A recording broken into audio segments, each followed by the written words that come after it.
Did you know that Luffy is number 1? But also number 56. See, every Straw Hat is associated with the number that they joined the crew. Luffy 1, Zoro 2, Nami 3, Usopp 4, Sanji 5, Chopper 6, Robin 7, Franky 8, Brook 9, with Jinbei being 10 and Vivi being 5.5. But all of the Devil Fruit users also have associated numbers from that. Luffy's association with 5.6 coming from Gomu. Chopper's associated with 1.10, Hito. Robin is associated with 8.7, Hana. And Brook is 4.3, Yomi. Outside of Devil Fruits, this same pattern continues with Nami 7.3. Robin also has a name association, 2.6, Niro, Nico, Robin. Then of course you have Zoro, who's associated with the number 3 thanks to 3-sword style. And you can't forget Usopp, who famously has an army of 8,000 men, though sometimes that number does get condensed to 800. Sanji is also associated with the number 3 thanks to his dramatize, but personally I like it best when he's associated with 5.9, Koku. Cook. Did you know that Luffy is Brazilian? Or at least that's what Oda said in the SBS for volume 56, where he was asked all of the Straw Hats' real-world nationalities. Zoro is very obviously Japanese. He's incredibly influenced by samurai culture and movies. Nami would be Swedish. Usopp is African. Not a specific country in Africa, and if anyone says South Africa, they're lying because this just says Africa. Sanji would be French, likely due to his status as the cook and France's history of cuisine. Chopper would be Canadian, because he's a reindeer and they have those in Canada. Robin would be Russian, likely due to her introduction as part of Baroque works and Russia's ties to espionage and pop culture. Franky would be American, and I don't think I need to explain that one. Brook would be Austrian, likely due to Austria being the home of several historically important musicians. And Jinbei would be Indian, which I'm willing to bet is because his quest for equality reminds Oda of figures like Gandhi. Ultimately though, none of those nationalities are incredibly solid, which you can see from the live action cast who don't really adhere to them very well. That said, it's still a very fun way to think about these characters and the influences on them. Have you ever wondered what Luffy smells like? Well, someone did in the SBS for volume 40 of One Piece, and so now we know what all the Straw Hats smell like. Luffy smells like meat, Zoro smells like swords, Nami smells like tangerines and money, Usopp smells like gunpowder, Sanji smells like cigarettes and seafood, Robin smells like flowers,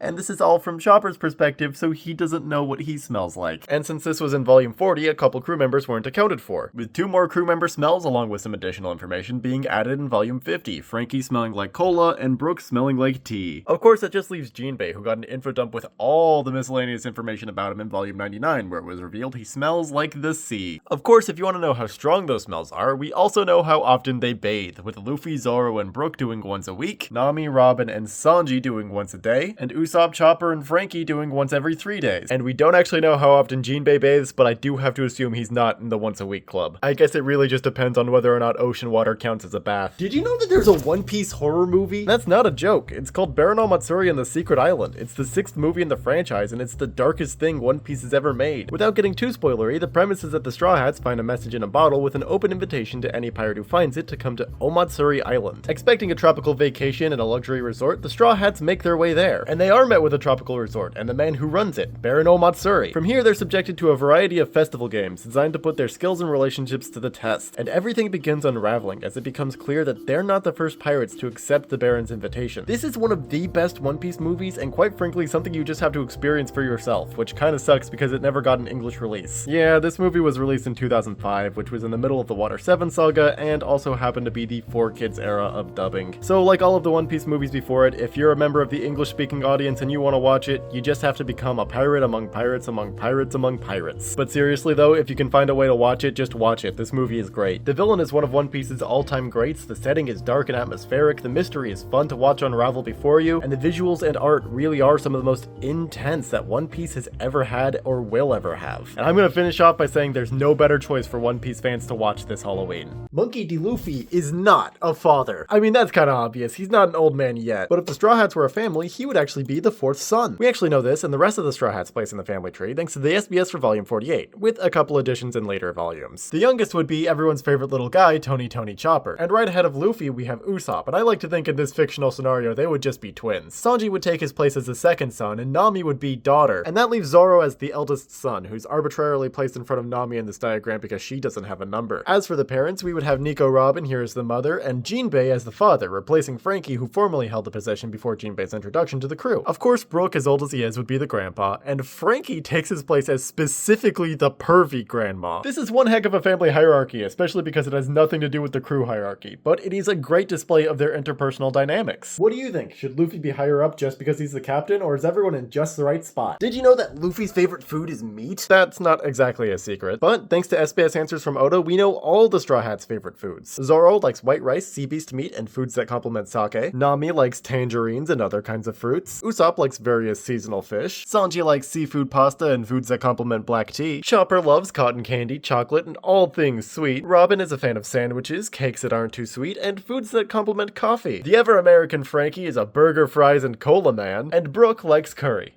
Just curry. If all that sounds familiar, that's because it was the bento Sanji made on whole cake. Jinbei's favorite food is mozoku seaweed in vinegar and fruits. And Vivi's favorite food is curry, custard pudding, and muluhia. We all know how it turns out when Luffy tries to cook. It's not exactly appetizing. But thanks to the SBS for Volume 79, we know what dish he is good at cooking along with the rest of the Straw Hats. Luffy is good at cooking raw meat on a plate. Similarly, Zoro's specialty is sashimi, which is also raw. Nami is one of the better chefs on the crew, specializing in roast duck with orange sauce, though she does charge a premium fee to all her crewmates. Usopp's best at cooking good old fish and chips. Chopper's specialty is mixed juice. Robin's specialty is a paella. Franky, of course, specializes in good old barbecue grilling. Brooke specializes in churrasco, a style of grilled beef. Jinbei's specialty is tataki, specifically bonito, which is a type of fish. Of course, Sanji is just good at cooking everything, because he's Sanji, and that's his thing. Did you know that Luffy hates cherry pie? Specifically cherry pie from a certain place. And actually, thanks to the SBS for Volume 73, we know all of the Straw Hats' least favorite foods. Zoro's least favorite food is chocolate, because it's too sweet. Nami's is orangettes, because she likes regular fruit better. Usopp's is mushrooms, because he got sick from eating one once. Sanji's is cognac, a root vegetable that he thinks has no nutritional value. Chopper's is anything spicy, because it's not sweet. Robin's is chewing gum, because she can't swallow it. Franky's is marshmallows, because they're not hard enough. Brooke hates lemons because he doesn't have lips to make a sour face. Jinbei's is parfait because he finds it difficult to eat. And Vivi's is dried squid for no stated reason. Which Straw Hat do you think would win in a foot race? I've lined them up all right here, and I've analyzed their weapons, powers, and skills, and gone to the SBS for Volume 85 to determine who would win in a 50-meter foot race. And in a flash, the results are in! Taking a closer look at the results, we can see Jinbei down here in last place, followed by Franky, both of whom are very heavy. Next, we've got Robin in 8th, followed by Nami and Usopp in 7th and 6th, and it appears our 5th place may have gotten a little lost. Oh wait, there he comes in. It's Zoro! Having transformed into Walk Point, we've got Chopper in 4th, followed by Luffy in 3rd. Then of course the two fastest Straw Hats by far, we've got Sanji in 2nd place and Brooke in 1st, because he's the lightest. Do you disagree with these results? Take it up with Oda. I didn't pick who's fastest, I just laid out the image. Have you ever wondered what Luffy's gonna look like when he's older? Well, thanks to various SBS answers over the years, we actually know what every Straw Hat will look like when they're older, in both good and bad timelines. Here in the good timeline, we can see that Luffy grows up to look frankly just like Garp, while in the bad timeline, we see what would happen if he gave up on his dream of becoming the Pirate King. According to Zoro's good timeline dialogue, he goes from 3 swords to 4 swords to 5 swords by age 60, and in his bad timeline, he loses all of his teeth, his back hurts, and he loses all of his hair. In Nami's good timeline, she keeps her youth, not even looking 40 by age 60, and in her bad timeline, she becomes a chain-smoking scam artist. In Usopp's good timeline, he follows in his father's footsteps, settling down and eventually heading back out to sea, and in his bad timeline, well, I think this speaks for itself. Sanji's timelines are probably my favorite, because they show that he's going to follow in the footsteps of one of his fathers, Judge in the bad timeline and Zeph in the good timeline. That said, Chopper's timelines are interesting because the good one shows him just continuing life as Chopper, but his bad one has him taking on a more reindeer-like appearance and even demanding sacrifices by age 60. Robin's good and bad timelines are fairly similar to Nami's, only instead of becoming a scam artist, she gets into the slave trade. Franky's already a little older, so his timelines are at 50 and 70 instead of 40 and 60. And he either goes on to bring Vegapunk's climate control technology to the masses and add cannons to people's bikes when fixing them, or become a boat. Likewise, Jinbei, who's also older, has futures at 60 and 80, and he either becomes a kind old man or a grumpy old human hater. And in the latest volume release, we actually got Vivi's good and bad timelines, which interestingly, her bad timeline has her becoming a pirate and then a celestial dragon. As a bonus, we also have good and bad timelines for Sabo and If Ace Survived in volumes 90 and 89 respectively. Oh, and if you were wondering about Brook, well, he's a skeleton, so he looks the same in all of them. Hear me me out on this. What if Luffy ate a devil fruit? Well, we know the answer to that question. The One Piece manga would happen. But what if the other Straw Hats, at least the ones that haven't already, ate a devil fruit? Well, Oda actually answered that question in the SBS for volume 98. Franky would get the arms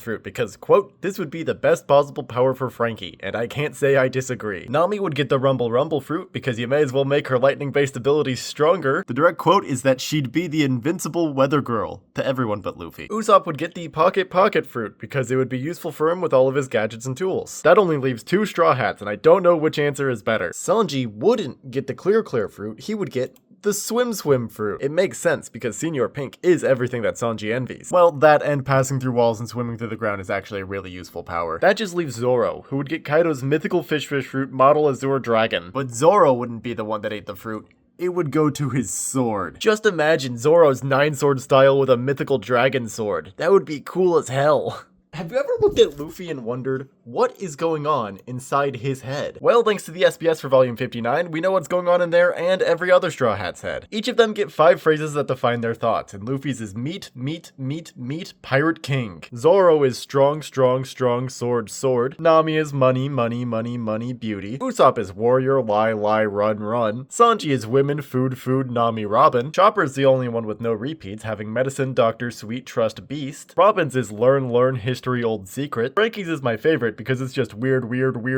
iron. Brooks is very fitting for him, being panties, laughter, TT. And Jinbei's was added in later, so I don't have a translated version of it, but it says virtue, Oni water fist. But the most important is, of course, One Piece author Eiichiro Oda, and the only thing on his mind is world peace. Did you know that Luffy is red? Well, that is kind of obvious. Just scrolling through his gallery on the wiki shows that it's his most common outfit color by far. But did you know that all of the Straw Hats have their own associated color? Luffy, Zoro, and Nami are red, green, and orange respectively, the most prominent colors in each of their character designs. Likewise, Chopper is pink because of his hat, Franky is light blue because of his hair, and Brook is both black and white because Brook is both black and white. More abstractly, Usopp is yellow because it's typically associated with cowardice, and Sanji is blue because of his dream of finding the all blue. By the way, Robin is purple and Jinbei is ochre, but I don't know the reasoning behind either of those. Of course, there is still one more Straw Hat, and that's Vivi, whose color is white gold, and if you can't quite see what that is, it's this, aka not technically plain white. So we all know about Bartolomeo's fanboy room, right? How he's got all of the Straw Hats bounty posters framed in a room on his ship? Well, he's also got their autographs here. And thanks to the SBS for volume 333, we know all of the Straw Hats autographs. All the Straw Hats at the time, at least. Sorry, Jinbei. Luffy and Zoro have very simple ones, just saying the words me and sword. Nami's is the first to get really creative, having her name and iconic tattoo imagery. Usopp's is one of my favorites, considering it's just his name and a silhouette of his head. And while we're talking about Usopp, we can't forget about his friend Sniper King, who has a more personalized autograph made out to a specific person. Sanji's got a great one, since not only does the J resemble his eyebrow curl, but he seals it with a kiss. And I love Chopper's because it's just his hoof print. Robin's is really interesting because we only have an example of her giving it to Bartolomeo, whose nickname is Rooster, hence the drawing. She does still tag her name onto it though. Franky's autograph is exactly what you'd expect from Franky, his big star symbol and his name written in bold capital letters. Brooks' autograph is a special case because he's definitely signed this the most, considering he's a rock star, which is also insane because his is the most complicated by far. Imagine waiting in line at the Soul King autograph signing and it takes 3 hours because he keeps having to draw this every time someone hands him a piece of merch. Which one of these is your favorite? Are you dying to know Jinbei's? I know I am. Let me know in the comments. Did you know that Monkey D. Luffy is a monkey? Or at least according to the SBS for volume 20, that's the animal he resembles the most. And thanks to various SBS answers over the years, we know what animals all the Straw Hats resemble most, and it's not these ones. Zoro, ferocious, stalwart, and ever moving forward, is a shark. Nami, being a sly, agile cat burglar, is, no surprise, a cat. Usopp is an armadillo, and I don't know enough about armadillos to justify that. Sanji is a duck. Robin, who's elegant and tall, is represented by a crane. Franky, who's brash and bold, is specifically a bucking bull. Brook, who's speedy and slender, is a horse. Vivi is very fittingly a dove, a symbol of peace. And Jinbei, the whale shark fish man,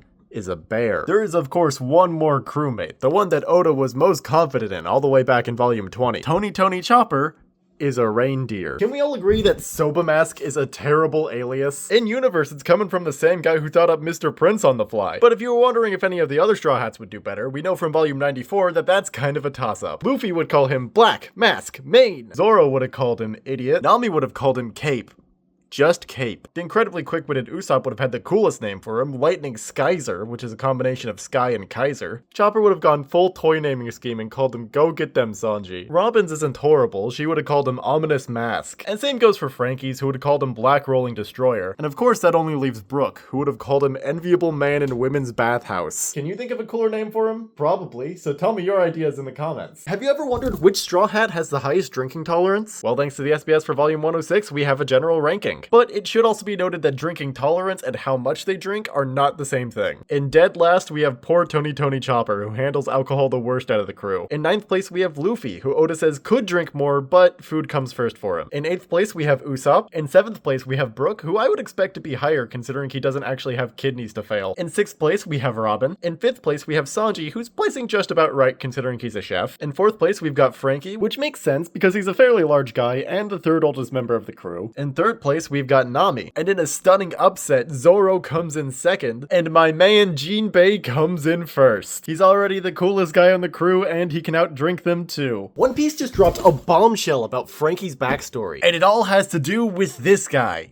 Not that one, this one. For those of you that don't know, that is Queen of the Beast Pirates. In his early days, he was a member of the science group Mads alongside Caesar Clown and Judge. And thanks to his databook entry, we actually know a little more about his timeline. During his time at Mads, about 36 years ago, he had a child, one that he abandoned alongside Mads when he decided to join Kaido 26 years ago. Coincidentally, Franky was born 36 years ago, and then taken in by Tom after he was abandoned by his pirate parents 26 years ago. It didn't take long for people to connect the dots, but for a while it just remained theories and headcanon. Until the recently released SBS for volume 113, where a reader just straight up asks, are Franky and Queen's father and son? And Oda, in his very Oda way, outright confirms it while pretending to say no. And you can see the family resemblance. They are both cyborgs. Personally, I already knew of and bought into this theory, so it's nice to see an explicit confirmation. If you're a One Piece fan, you've probably seen a headline recently that says Luffy's original voice actor. And if you're anything like a concerning amount of people on the modern internet, you probably didn't read past the headline and are confused by what that means. And well, I'm here to tell you what it means, and it all goes back to 1998, when One Piece's very first anime was released. Now, it might not be fully accurate to call it the first One Piece anime because this is an OVA, but it was the first official One Piece animation. The OVA is called Defeat Him, the Pirate Gonzok, and it released on July 26, 1998 as part of the 98 Super Jump Tour in Japan. And that's also pretty notable because the One Piece manga itself started almost exactly a year earlier on July 19th, 1997. Another notable thing about this OVA is that Toei Animation had zero hand in its making. It was made by Production IG, which notably means that there's a completely different voice cast in the Toei anime, including Urara Takano as Luffy. And, mild spoilers, at the very end of episode 1151, she returns as the voice of Joy Boy. And I think it's very fitting that the predecessor for modern Luffy's voice is returning as the predecessor for modern Luffy's title. Oh, and if you're interested in learning more about the OVA itself, I have a long form video on it that you can find right here. Did you know that there's a One Piece Christmas special? It's nothing really special, just a 4-panel comic released in 2013 as part of a Shonen Jump Christmas celebration. In fact, several other running manga at the time also released their own Christmas comics. The plot of the comic is pretty simple. Buggy decides he wants to pull a Grinch, breaks into a house intent on stealing Christmas, only for the residents to wake up and find all their Christmas cake and Christmas chicken gone. But of course, Buggy didn't steal any food. No, that was Luffy and Chopper, dressed as Santa and his reindeer. I guess that means on the night before Christmas, there was one creature stirring, just instead of a mouse, it was a monkey. Thank you all for watching that. If you couldn't tell, it was a compilation of short form videos I've put out recently.